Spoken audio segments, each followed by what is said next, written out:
Blackthorn was a village where shadows lingered even under the sun. The houses were made of dark wood and stone, clustered tightly as though huddled together against an unseen threat. The people whispered more than they spoke, and their eyes darted toward the forest that circled their home. It was there, in the tangle of roots and bramble, that the wild dogs prowled, beasts the villagers both feared and worshipped. The dogs were not ordinary strays. They were larger, leaner, their ribs showing beneath coarse fur, their eyes burning with a strange intelligence. The elders claimed they were descended from the hounds of warlords who once ruled the land, left behind to guard treasures that had long turned to dust. Whatever their origin, the dogs were savage, and the village kept them for a cruel purpose, as punishment. No thief, liar, or accused traitor lasted long in the pit of dogs. The condemned were thrown in at dusk, and by dawn only bones remained. This gruesome ritual, sanctioned by fear, had become a law stronger than any written decree. Children grew up with the warning, "Disobey and you will feed the hounds." Yet within this grim place lived a girl who did not fit the mold of Blackthorn. Her name was Alara. She moved through the narrow streets with quiet grace, carrying water for the old, helping mend roofs, and sharing what little food she had with others. She was not rich nor powerful, but her gentleness stood out like a torch in the dark. More than anything, she had a gift with animals. Birds landed near her feet as though seeking crumbs of kindness. Cats followed her, purring despite their usual aloofness. Even the half-wild goats on the hillside responded to her soft calls. Some whispered that she had been touched by spirits, others muttered that she was unnatural. But Alara paid no mind. She simply lived as she always had, offering care where others offered scorn. Her family, however, saw her light as an offense. She was the daughter of her late mother, while her stepmother and step-siblings carried only bitterness in their blood. They hated the way people admired Alara. They hated that the elders listened when she spoke. They hated most of all, that she seemed blessed with a quiet power no cruelty could dim. In Blackthorn such difference was dangerous. Where suspicion lingered, envy easily turned to malice. Still, Alara's days were filled with small acts of kindness. She carried bread to a widow at the far end of the village. She tended to a lame horse that no one else had the patience to care for. And in the evenings, when the howls of the dogs echoed from the forest, she would sit by her window and whisper words of calm, as if her voice alone could soothe the beasts outside the walls. Others shivered at the sound of those howls, but Alara felt something else, something she could not name. The cries of the hounds were not only hunger, they were longing, grief, a fierce song of survival. She had never touched one, never dared to approach, but she did not see them only as monsters. The village, though, believed otherwise. The dogs were terror. The dogs were punishment. And anyone who looked at them with compassion was a fool. Thus the stage was set. A girl of kindness in a village of cruelty, a heart open in a place where hearts had closed. Blackthorn was a land where fear ruled, and Alara's gentleness was a quiet rebellion. But in a place where dogs were the measure of life and death, kindness was not protection.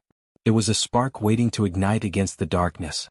And soon, the people of Blackthorn would discover whether her light could outshine even the hunger of the hounds. Alara's stepmother, Mara, was a woman carved from sharp edges. Her voice was always too loud, her stare always too cutting. She had once been beautiful, or so the villagers said, but bitterness had stripped her face of softness. Wrinkles etched themselves early on her brow, not from worry but from scowls that never left her lips. To Mara, Alara was a constant thorn. She could not bear the way people smiled at the girl when she passed. She could not bear the stories whispered, "Alara helped me, Alara saved my child, Alara speaks with the gentleness of water." Where others saw light, Mara saw only insult. Her own daughters, Lyra and Sela, shared her contempt. Lyra was tall and stern with a tongue sharp as a knife. Sela was smaller but crueler still, delighting in mocking words and petty schemes. They mimicked their mother's scorn and added their own flavor of malice. In their hut, Alara lived like a servant. At dawn, while her stepsisters still slept beneath thick blankets, Alara rose to fetch water from the well. She swept the floors, patched their dresses, and cooked the meager meals. When she tried to keep a portion for herself, Mara's hand struck her cheek. "You eat after we've had our fill," Mara would say. "You're lucky we let you stay at all," Lyra added. "Perhaps we should feed you to the dogs instead," Sela would sneer. Their words sank into Alara's skin like thorns, but she endured. For all their cruelty, she would not repay them with hate. Sometimes, when her chores were done and her body ached, she would retreat to the forest edge. There, in the quiet, she felt herself breathe again. The villagers noticed her bruises, but no one interfered. In Blackthorn, cruelty was as common as dust. Besides, Mara's family had ties to the elders and no one wished to stir her wrath. But jealousy alone was not enough for Mara. She wanted Elara humiliated. She wanted her broken. And so, slowly she began to weave her plan. It began with whispers. Elara spends too much time near the dogs, Mara told a neighbor. She speaks to them in the night. Who knows what spirits she calls? Soon others repeated the lie. The people of Blackthorn were quick to fear. If a girl had kindness for beasts, perhaps she had made a pact with them. Lyra and Sella added fuel. They claimed Elara's touch made their food taste bitter, that her presence in the hut brought shadows into their dreams.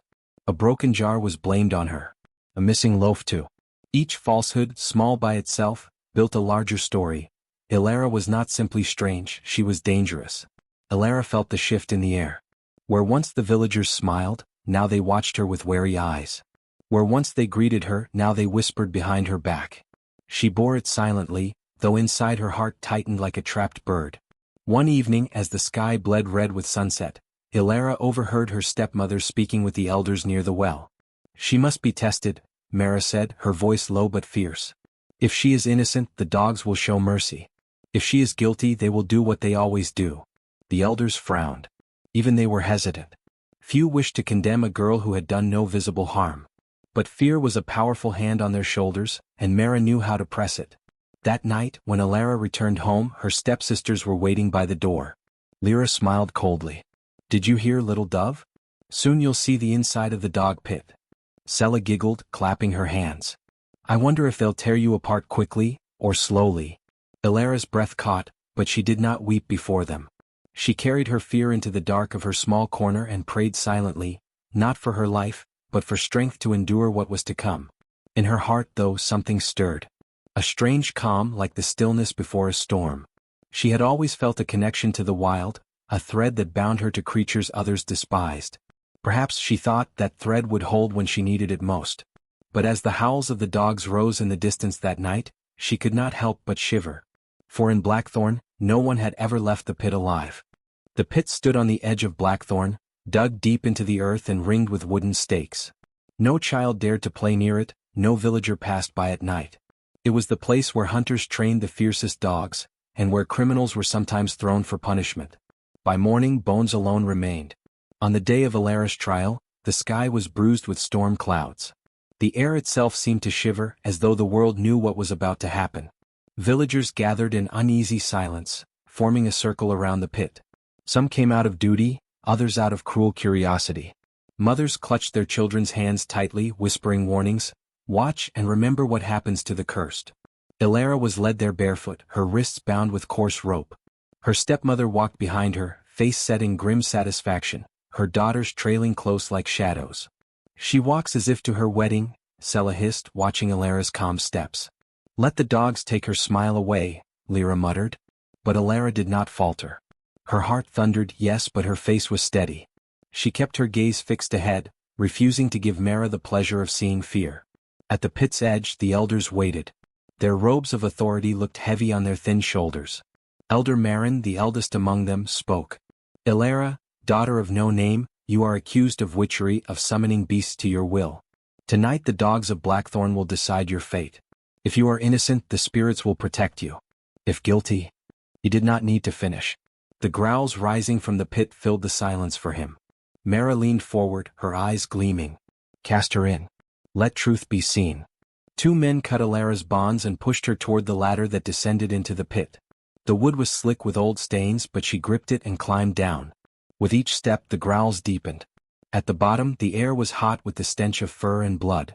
7 dogs circled her, great beasts scarred from countless battles, their eyes shining like coals. Their ribs heaved, their teeth gleamed wet in the dim light. They prowled, muscles taut, waiting for the signal to strike. The crowd above leaned in, breathless. Children hid their faces. Mara's lips curved into a smile. Elara stood very still.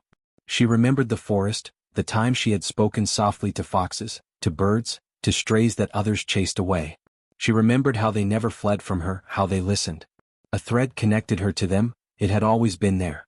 Now she reached for it. One dog lunged forward, jaws wide. Gasps echoed from above. But just before its teeth could touch her, Elara raised her hand. The dog stopped. Its chest heaved, its breath hot against her palm. Slowly, as if pulled by an unseen command, it lowered its head. The others snarled, uncertain. Another stepped closer, hackles raised. Ilara turned to it, her eyes steady, her voice a whisper no one above could hear. "Hush. You are not my enemy." The dog trembled, and then, impossibly, it bowed. Its forelegs bent, its head touching the earth. One by one the others followed. Growls melted into whines, whines into silence. 7 dogs, trained killers, bowed in a ring around the girl they had been meant to devour. Above, the villagers erupted in shouts. Some cried out in awe, others in terror. "Witchcraft," someone screamed. "A miracle," another shouted. Children pointed wide-eyed while their parents pulled them back. Mara's smile cracked, her face twisting with rage. No. This is trickery. She has bewitched them." But Elder Marin raised a trembling hand for silence. His old eyes fixed on Ilara, who now stood surrounded not by predators but by protectors. "The dogs have spoken," he said. "The spirits are with her." Ilara lifted her chin. For the first time she felt no fear, no shame. The pit that had been meant as her grave had become her throne. The dogs pressed closer, not to harm but to guard her. One nuzzled her hand, another licked the rope burns on her wrists. She touched their scarred heads gently as if they were old friends. "Bring her up," Marin ordered, though his voice trembled. "This trial is ended." But Mara would not accept it. She lunged toward the edge, her voice shrill as broken glass. "You blind fools! She is a curse upon us all. If you will not destroy her, then I will." Before she could climb down, one of the dogs snapped its jaws, the sound like thunder. Mara stumbled back, her face pale. The villagers murmured, shifting away from her. For the first time it was not Ilara who looked cursed, it was her stepmother. Ilara climbed the ladder slowly, the dog's eyes following her, glowing in the dim pit. When she emerged, the storm finally broke. Rain poured from the heavens, drumming against the earth, washing dust and fear from the air. The people stared. Some bowed their heads. Others whispered new names for her: Blessed One, Dog Whisperer, Spirit's Daughter. Ilara met their gaze calmly. She was no longer the servant girl they had pitied. She was something else entirely. And in her heart, she knew this was only the beginning. The rain did not stop until long after dusk, drumming against roofs and running in dark streams through the village lanes. Fires sputtered and died, leaving only smoke and damp ashes. In that soaked silence, fear traveled from house to house like a restless spirit. The people could not forget what they had seen: the circle of dogs bowing in the pit, the girl rising from what should have been her grave. Some whispered she was blessed by the ancestors, others muttered of curses. But all agreed on one thing: Ilara was no longer ordinary. Inside their homes, families huddled close, speaking in low voices. "Did you see the way the beasts bent their heads?" a mother murmured to her husband. Even Elder Marin trembled. Her husband only shook his head. "No human commands dogs like that. Not without a price." Children repeated her new names: Dog Whisperer, Spirit's Daughter, until their parents hushed them sharply. Words once spoken had power. In the largest hut at the village center, the elders gathered. The smoke from their fire curled thick in the air, smelling of damp wood and unease. Elder Marin leaned heavily on his staff, his voice weary. "The spirits showed mercy tonight. Let us not defy what we witnessed." But Elder Halen, younger and sharp-eyed, struck the floor with his stick. "Mercy? Or trickery? Have we forgotten the stories of witches who lured villages into ruin? Perhaps she has bound those beasts for her own gain. What if tomorrow she sets them upon us?" Murmurs rose, some in agreement, some in protest. The elders' circle fractured, just as the village outside began to divide between awe and dread. Meanwhile, in the shadows of their own home, Mara and her daughters fumed. The stepmother's face was pale with fury, her hands trembling as she clutched the edge of her chair. "She should have been torn apart," Sela whispered, pacing. "I saw the dog's teeth. They were ready. But they bent to her," Lyra spat, her voice sharp with fear.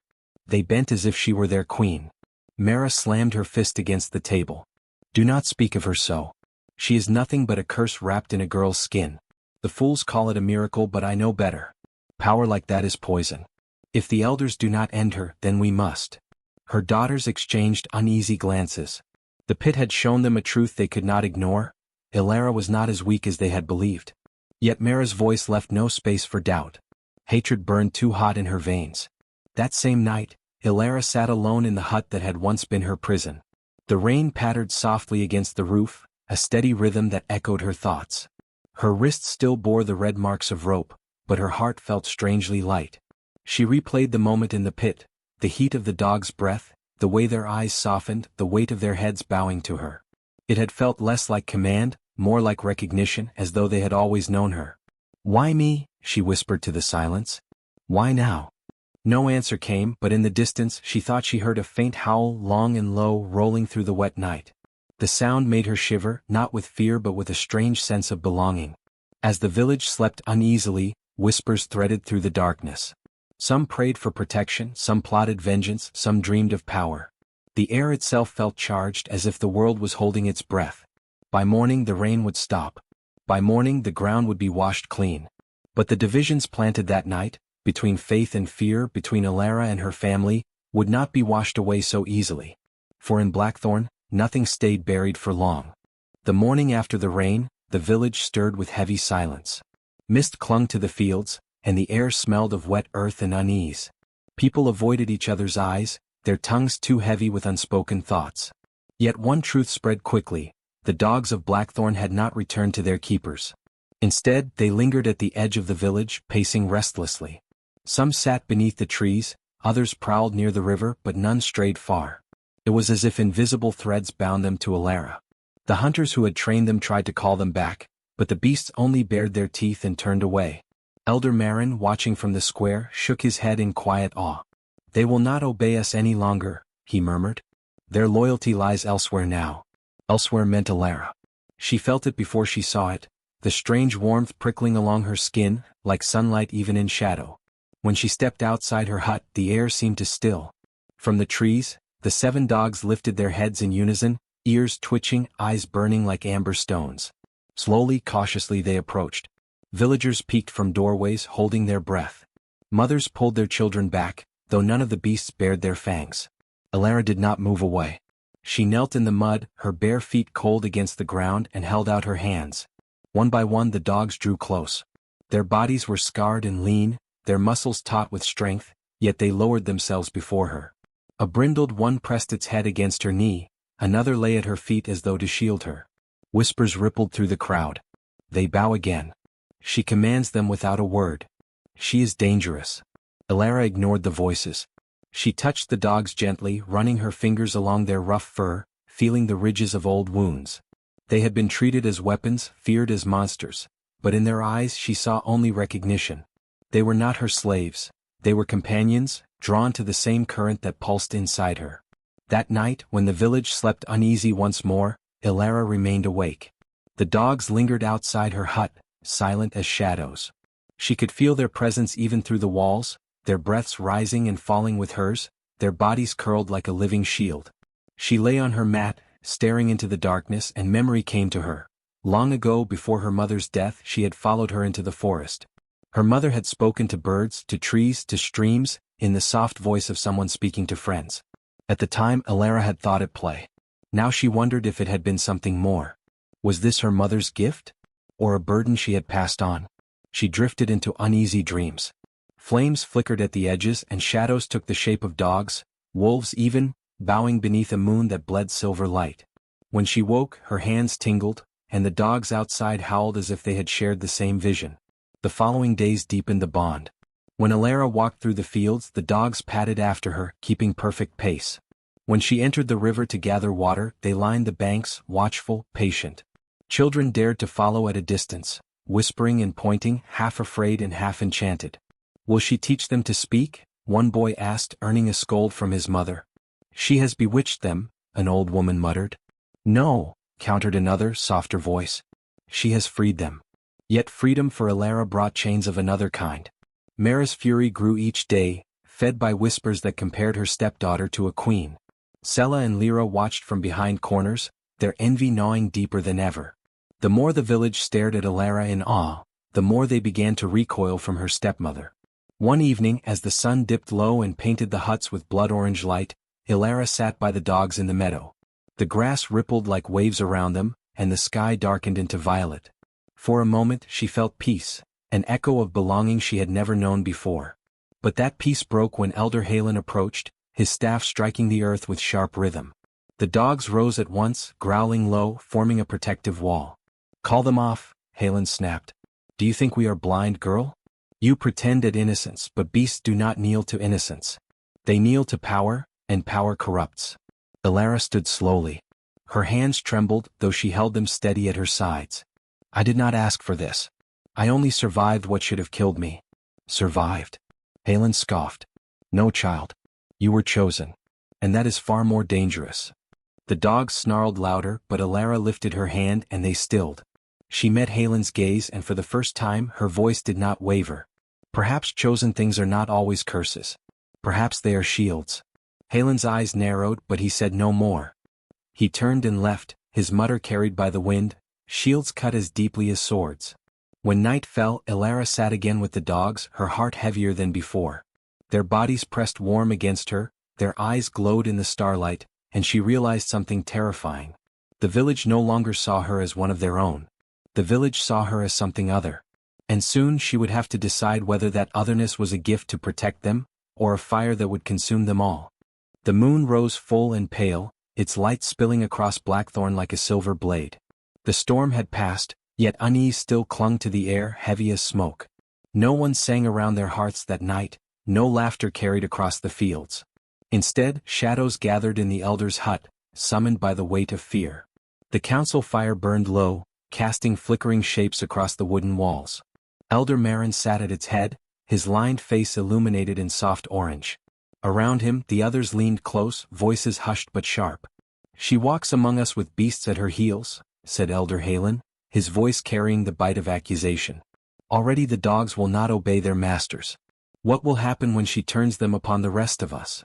"She has not harmed a soul," Elder Nira countered, her dark eyes steady. "The beasts bow to her, yes, but have you not seen? They protect her, nothing more. Should we punish a girl for surviving what should have slain her?" "She unsettles the people," muttered another. "Half the village whispers she is blessed, the other half that she is cursed. That division alone will undo us if we do nothing." Marin sighed, leaning heavily on his staff. "Fear breeds quickly, like rot in damp wood. But fear does not prove guilt. What I saw in the pit was no malice. It was reverence." At that word silence spread. Reverence belonged to spirits, to ancestors, not to a living girl. The thought was unsettling, dangerous. Halen leaned forward, eyes hard as stone. "If she is reverenced, then she is worshipped. And if she is worshipped, she will rise above us. Do you not see, Marin? It is not the dogs we should fear, it is the power of her name." Outside, the moonlight painted the village silver. Families huddled together, some whispering prayers of gratitude for the girl who had survived the pit, others warning their children to avoid her gaze. Between those huts, Mara prowled like a restless shadow, her daughters trailing behind. "She weakens us by existing," Mara hissed, bitterness sharp in her voice. "Already the elders hesitate, already the people murmur of her as chosen. If they accept her, where does that leave us? Forgotten." Sela and Lyra nodded, though unease crept in their eyes. They had seen the dogs' bowed heads, their loyalty deeper than any human oath. Still, hatred for their sister burned too brightly to admit fear aloud. "Then what shall we do?" Sela asked. Mara's lips curled thin. "If the elders will not cast her out, then we must force their hand. A trial beneath the moon. The old ways demand truth revealed under its light." And so the whispers grew into a plan. By midnight, the villagers gathered in the square, drawn as if by invisible cords. Torches flickered, their flames swaying in the night wind. The dogs circled at the edges, watchful, silent, their eyes gleaming like coals. Children clung to their mothers, men stood with arms folded, and the elders formed a ring at the center. Elara was summoned, though she had not been told why. She walked barefoot into the square, her face pale in the torchlight, her dark hair wet with dew. The dogs padded behind her, their paws silent against the packed earth. "What is this?" she asked, her voice steady though her stomach tightened. "A trial," Elder Halen declared, stepping forward. His words carried over the crowd like a lash. "The people demand truth. Are you blessed or are you cursed? Do you walk with the spirits or do you bind them with dark will? Tonight, under the eye of the moon, we will see." The villagers murmured, the sound like a restless sea. Elara lifted her chin. "And how will the moon tell you such things?" Halen raised a small bowl filled with water, its surface glinting silver beneath the night sky. "The old ways. We speak your name into the water, and if the spirits favor you the reflection will shine pure. If they do not, his eyes narrowed. Then the water will cloud and your fate will be sealed. Elara's heart pounded. The old rites had always been used to settle disputes, though she had never seen one tested on a human life. She looked to Elder Marin, hoping for reprieve, but he only nodded sadly. The moon sees all truths, child. Be not afraid. Her stepmother's voice cut through the air, sharp as a blade. Let her face the water. Let us see what she truly is. The crowd pressed closer, torches blazing. Halen lowered the bowl, motioning for Elara. She stepped forward, the dogs bristling at her side. They growled low, their bodies tense, but she whispered softly and they stilled. Kneeling, she leaned over the water. Her reflection wavered in its surface, her face pale, her eyes wide, the moon above her head like a crown. For a breathless moment, nothing happened. The villagers strained forward. Then the surface rippled. But it did not cloud. It did not dim. Instead, light shimmered across it, brighter than the torches, brighter than the moon. Shapes flickered, dogs, wolves, beasts of every kind, bowing low in a circle around her reflection. The light spilled over the bowl's edge, scattering across the earth like fireflies. Gasps filled the night. Some cried out in awe, others in fear. Mara's face twisted in horror, while her daughters clutched at her arms. She is no witch, Elder Nero whispered, eyes shining. She is chosen. But Halen's face hardened further. Chosen or cursed, she is no longer ours. Power like this does not belong to mortals. The people erupted into divided cries, some calling her blessed, others calling for exile.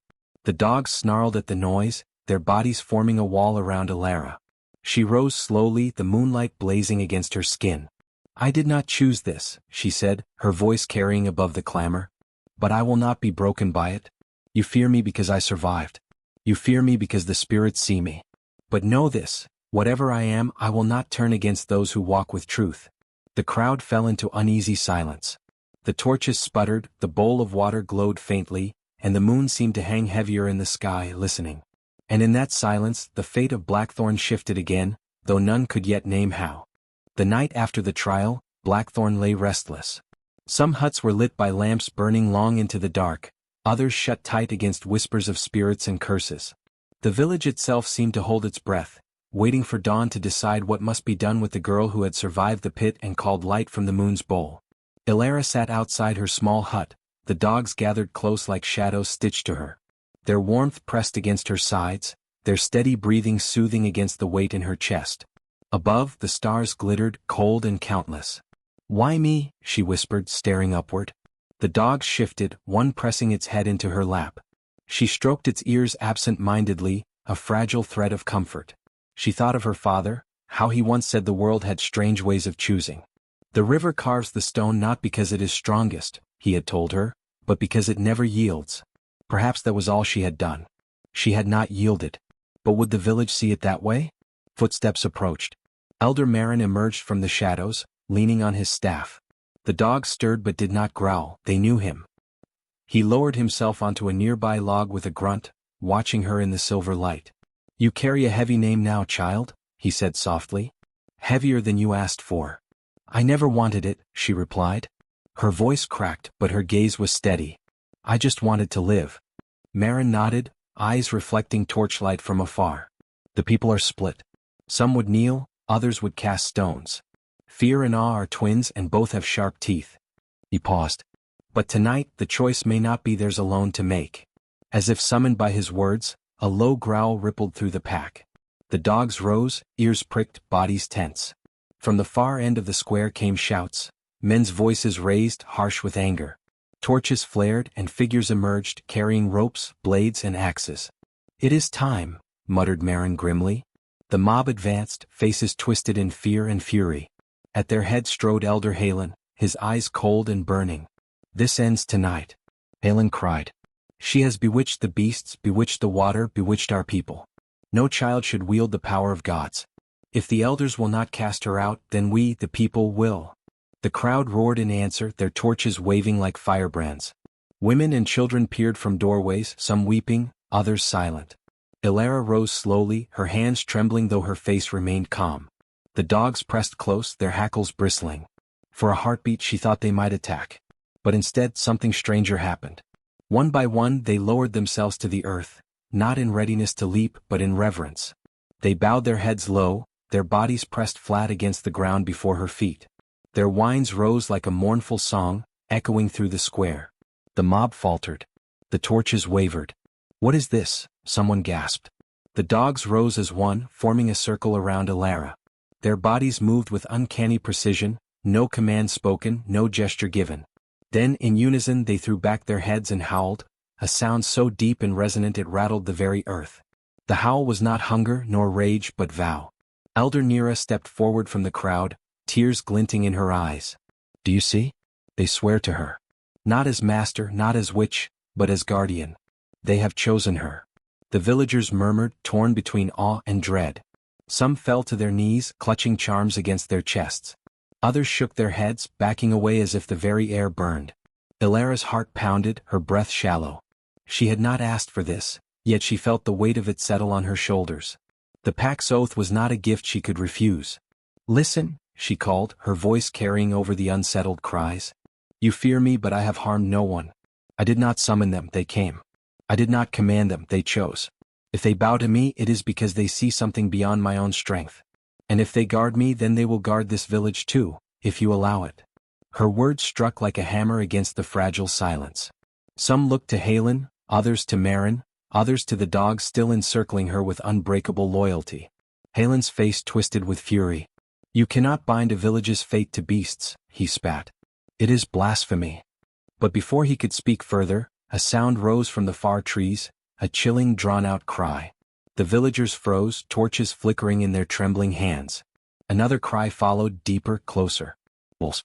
A pack, hungry and bold, drawn near the edge of the village by the scent of livestock. Panic rippled through the mob. Men gripped their axes tighter, women clutched their children. And then, to their astonishment, the dogs surrounding Elara turned toward the sound, their eyes fierce, their bodies braced. Elara raised her hand and they stilled, waiting. The villagers held their breath. "Then let them prove their oath," she whispered. The dogs surged forward, vanishing into the treeline. Moments later, the night exploded with snarls, barks, and the crashing of branches. The villagers clung to each other, listening in terror. But when the sounds died down, it was the dogs who returned, bloodied, panting, victorious. Behind them lay silence. The wolves were gone. Elara stood tall, the pack fanning out at her sides like an army awaiting command. "This is no curse," Elder Nira said firmly, stepping forward. "This is deliverance." But Halen only stared, pale and shaken, his authority crumbling. The people no longer looked to him. Their eyes were on her. And for the first time, Elara saw it clearly, she was no longer merely surviving. She was becoming something greater. Something the village could no longer deny. The village did not sleep that night. Whispers moved through huts and courtyards, carried on the wind like sparks. Some spoke of salvation, that the girl had been chosen by the spirits, that her bond with the dogs meant the gods still watched over them. Others muttered of danger, their fear sharpened into suspicion. But in one dark hut, lit only by the faint glow of an ember, fear twisted into fury. Mara sat hunched, her fingers digging into her knees, her breath hissing like a snake in the grass. Beside her, her daughters clung close, their faces pale with anger and dread. "Do you see it now?" Mara spat. "She steals from us again and again. First your father's attention, then the elders' pity, now even the beasts of the earth bow to her. If we do not end this, she will rise higher than us all." Her eldest Lyra bit her lip. But the people saw the dogs fight for her. Even Elder Nira defended her. "If we act openly, we will be cast out." Mara's eyes glinted. "Then we will not act openly. We will let the people believe she is blessed, while we prove she is cursed." She reached into a clay jar and drew out a small bundle wrapped in cloth. Inside lay dried roots, brittle as bone, and black feathers smeared with ash. The air in the hut thickened at the sight. "Mother," whispered the younger daughter, Sarah, clutching her arm. "You promised we would never touch those things." "I promised only that we would survive," Mara said coldly. "And survival leaves no room for softness." She unwrapped the bundle carefully, laying the contents on the floor. "These are the remains of the death bird, the one that circles above graves. Its spirit lingers even in bone and feather. Mixed with the roots of the bitter vine, it will poison not the body but the soul. Tomorrow we will hide it where her dogs feed. If they sicken, if they die, the people will see her for what she truly is, not savior but destroyer." The girls exchanged uneasy glances. Hatred burned in them, yes, but so did fear. Mara's plans often left scars none could see until too late. Still, neither dared defy her. The next day dawned bright and sharp. Children played in the dust of the square, while men repaired fences and women pounded grain. And everywhere, the dogs roamed, watchful, loyal, following Elara as though she were a sun around which they orbited. She tried to move as though nothing had changed, fetching water, carrying bundles of firewood, mending a torn cloth. But she could not escape the stares. Some softened when she passed, others hardened into stones. At the well, Elder Marin greeted her. "The people will test you now, child. Every step, every breath. Walk steady and you may win them. Stumble and even your dogs may not shield you." Elara nodded, though her throat was dry. The weight of expectation pressed harder than any rope. But unseen, in the shadows near the granary, Mara crouched with her daughters, the bundle of feathers and roots in her hands. She scattered the cursed mixture into the trough where scraps were thrown for the dogs, whispering dark words under her breath. The girls watched, their hearts hammering as the dust settled like ash across the food. By nightfall, Mara murmured, "The beasts will writhe. And when they do, the people will turn on her." But the night did not fall as Mara imagined. When the dogs came to feed, they sniffed the trough, ears twitching. For a moment they seemed to hesitate. Then, instead of eating, they backed away, hackles raised, low growls vibrating in their throats. Elara, carrying a bundle of firewood, paused at the sound. She approached cautiously, laying the wood aside. "What is it?" she whispered. One of the dogs padded forward, pawing at the trough. Its nose wrinkled, its eyes sharp with warning. Elara leaned over, and the bitter, acrid stench made her recoil. Her gaze swept the ground, and there, half buried in the dirt, she spotted the black feather, heavy with ash. Her blood ran cold. She lifted the feather carefully, holding it up to the torchlight. Around her, villagers gathered, drawn by the dog's growls. Murmurs rippled through the crowd as they recognized the mark of Deathbird. "Who would do this?" someone gasped. Elder Nera pushed forward, her face pale. "This is no accident. This is sorcery meant to poison." She looked sharply at Elara. "But it was not you who cast it. The dogs themselves reveal the truth. They refused it. They warned us." The crowd stirred, eyes turning not with suspicion but with awe. Elara stood frozen, the feather trembling in her hand. For the first time she felt the dogs were not just guardians, they were witnesses. Protectors not only of her life, but of her truth. From the shadows, Mara watched, her jaw clenched, her daughters clutching her arms. Her plan had not only failed, it had backfired. The girl now stood not accused but vindicated. And worse, the people were beginning to believe. That night, as the dogs curled at her feet, Elara stared into the small flame of her lamp. A thought rooted deep in her chest. If Mara would stoop to curses, then darker trials still waited ahead. But another thought burned brighter. Whatever the stepmother plotted, she was not alone. The dogs had sworn their oath. And the oath, it seemed, was stronger than any curse. The summons came at dawn. A drumbeat echoed through the village, steady as a heartbeat, summoning all to the square. Elara awoke to the dogs' uneasy growls, their ears flicking toward the sound. She knew, before the messenger even appeared at her doorway, what it meant. The king had called for her.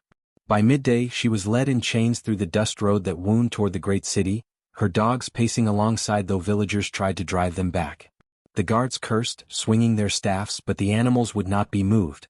Only when Elara raised her hand did they halt, their eyes never leaving her. The journey stretched into dusk, the mountains casting long shadows across the road. By the time the gates of the city rose before them, the torches were being lit. She caught glimpses of faces peering from windows, fearful, curious, some pitying. The rumor of her survival, of the bowing dogs, had reached farther than she had dreamed. The throne hall was vast and cold, its walls hung with banners of victories long past. At its center stood the great throne, carved from a single block of black stone, etched with patterns of fire and beast.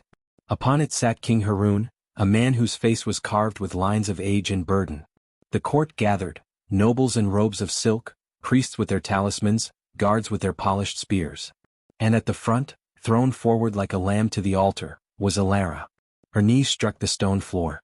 The iron of the chains bit into her wrists. Her stepmother stood nearby, veiled in false sorrow. At her side, Lyra and Sarah kept their eyes lowered, though triumph flickered at the corners of their mouths. "Girl of Blackthorn," the herald's voice rang, "you stand accused of witchcraft. You command beasts, defy hunger, and twist the order of life itself. What say you to these charges? Ilara's throat was dry, but her voice did not falter. I say only this, I did not command the beasts. I listened to them. They chose to follow. If that is witchcraft, then perhaps the gods themselves are guilty of it. A murmur rippled through the court. Some frowned, others nodded faintly. But King Harun raised his hand, silencing them. His eyes fixed on her, not with anger but with an inscrutable weight. Then you will be tested, he said. If you are what they claim, a child of curse, your spirit will wither beneath the throne of kings. If you are what others whisper, a child of blessing, then you will endure. At his command, the guards seized her and dragged her to the base of the throne. Their iron rings were set into the stone. Chains rattled as they bound her wrists and ankles, pinning her to the floor beneath the great seat of power. The stone was cold, heavy with the scent of centuries. Here you will remain, the king intoned, until dawn. If the gods favor you, you will rise with the sun. If not, your shadow will be consumed by the throne. The hall emptied, torches guttering as the doors slammed shut. Darkness wrapped around her like a shroud. Only the distant sound of her dogs echoed through the silence, their howls carrying faintly through the night. Time twisted in the darkness. The weight of the throne above her pressed on her chest like a mountain. She could not move, could not breathe. Every whisper of the stone seemed alive, carrying voices she could not understand. She thought of her childhood, her father's rough hands guiding her across the fields, the laughter she once shared with her stepsisters before their hearts hardened. She thought of the dogs, their eyes filled with trust. But then darker visions came. Shadows crawled across the walls, forming shapes of teeth and claws. She felt the throne pulse above her like a heart beating. It whispered of power, of chains, of all who had knelt and broken beneath it. Her mind wavered between terror and clarity. Perhaps this was the true trial, not against beasts, not against hunger but against despair itself. She closed her eyes and whispered to herself, I am not prey. I'm not cursed. I'm not alone. The dog's howls grew louder, filling the night, echoing like a song. The sound steadied her heartbeat, gave rhythm to her breath. The throne no longer seemed to crush her, it was only stone. At last, the faintest thread of light crept across the floor. Dawn. The throne shuddered. The chains rattled, then fell loose as if cut by unseen hands. The doors burst open and light poured into the hall. The king entered with his court, expecting to find a lifeless body. Instead he saw her standing. Her wrists were unbound, her gaze unbroken. And outside the hall, beyond the threshold, the dogs waited, bowing low as if they had known the outcome all along. The throne itself stood empty, as though refusing to claim dominion over her. A hush fell across the hall. Priests muttered prayers, nobles pressed back, fear and awe mingling in their eyes. King Harun rose from the steps, his face unreadable. It seems, he said slowly, that the throne has judged. And it has found itself unworthy of you. Gasps rippled through the chamber. Ilara's stepmother went pale, her lips parting soundlessly. Her daughters trembled, clutching her sleeves. For the first time the power in the room did not belong to the king. It belonged to the girl who had endured, the girl who had risen, the girl whom even beasts obeyed. And in the silence that followed, everyone understood, nothing in the kingdom would ever be the same. The sun rose like a blade of gold across the horizon, spilling light through the throne hall's high windows. Ilara stood at the center, no longer chained, no longer bowed. Around her, silence held the court captive, every noble, priest, and guard frozen by the sight of the empty throne above her. The dogs entered first, padding across the marble floor with heads lowered, their paws echoing in the stillness. They circled her in solemn reverence, then sat, waiting. Their presence felt like a verdict older than kings. The king's lips pressed into a thin line. The gods have spoken, he said at last, his voice carrying through the hall. The throne itself has yielded. The question is no longer whether you are cursed or blessed. It is whether you will forgive those who wronged you or claim justice in fire. He gestured toward the crowd. Guards seized Mara and her daughters, dragging them forward. Their protests filled the chamber. It was she. Mara cried, her voice cracking. She bewitched the throne, she twisted the beasts. I only sought to protect us all. The daughters fell to their knees, weeping. Spare us, Sarah begged. We only followed our mother's command. Ilara gazed at them, her breath steady, her hands clenched at her sides. All her life she had been their target, their cruelty, their lies, their envy. She remembered the nights of hunger, the days of scorn, the whispers in the dark that she was cursed. She remembered the moment the dogs should have torn her apart, and chose instead to shield her. Her voice, when it came, was low but unshaking. You tried to feed me to hunger, to fear, to death itself. And when I lived, you tried to break me again. But it was not your cruelty that saved me. It was my choice to endure. It was their choice. She motioned to the dogs, to bow. The court leaned forward, waiting, trembling on the edge of her decision. She stepped closer to her stepmother. Mara's face was a mask of desperation, her proud jaw quivering. Ilara could see the woman's hands, once steady with command, now shaking against the stone floor. You sought to make me less than human, Ilara whispered. But I will not become less by destroying you. Gasps rippled through the crowd. The priest's eyes widened. Mercy, when vengeance was in her grasp, was a power more dangerous than wrath. But Ilara's gaze hardened. Yet you will not walk free. The people will see your deeds. Your names will be carried not as warnings against me, but as proof of what envy becomes. The king lifted his hand, and the guards dragged Mara and her daughters back, their cries echoing like broken flutes. The crowd murmured approval, a tide of awe rising in the chamber. When the judgment ended, Ilara walked from the throne hall into the open square. The city had gathered, waiting. The dogs moved with her, forming a living guard, their heads bowed low. Children peered from their mothers' skirts. Men and women stood silent, then slowly, one by one, they lowered themselves in respect, not to the king but to the girl who had endured. Someone whispered her new name. The Lady of the Hounds. The words caught like fire. Soon the square filled with the chant, swelling in strength. Lady of the Hounds. Lady of the Hounds. Ilara felt the weight of it settle into her bones. Not a crown, not a throne, but something older, fiercer, freer. She raised her hand and one of the dogs stepped forward. Its eyes glowed with quiet intelligence, its head lifting high. She reached out, resting her palm on its fur.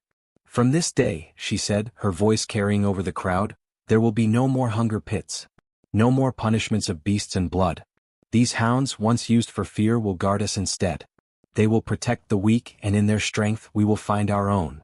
The crowd erupted, not with fear, not with doubt, but with a roar of relief and reverence. Children rushed forward, laughing as they touched the dog's fur, no longer trembling. Mothers wept. Fathers bowed. For the first time, Ilara felt the village, the city, the kingdom itself breathe differently, as though the air had been washed clean. That night, beneath the stars, the dogs lay in a circle around her as she rested. She gazed up at the sky, the constellations bright and endless. Her journey had begun in chains, in hunger, in shadows. It had carried her through fear, through betrayal, through the weight of a throne meant to crush her. And now it ended here, not as a victim, not as a queen, but as something in between. A woman whose mercy had cut sharper than vengeance, whose bond had outlasted cruelty. At the edge of sleep, she heard the faintest sound, not growls, not howls, but humming, like the earth itself remembering her name. And in the morning, when the children lit their torches, they carried them not from the king's fire but from hers, the eternal flame of the Lady of the Hounds.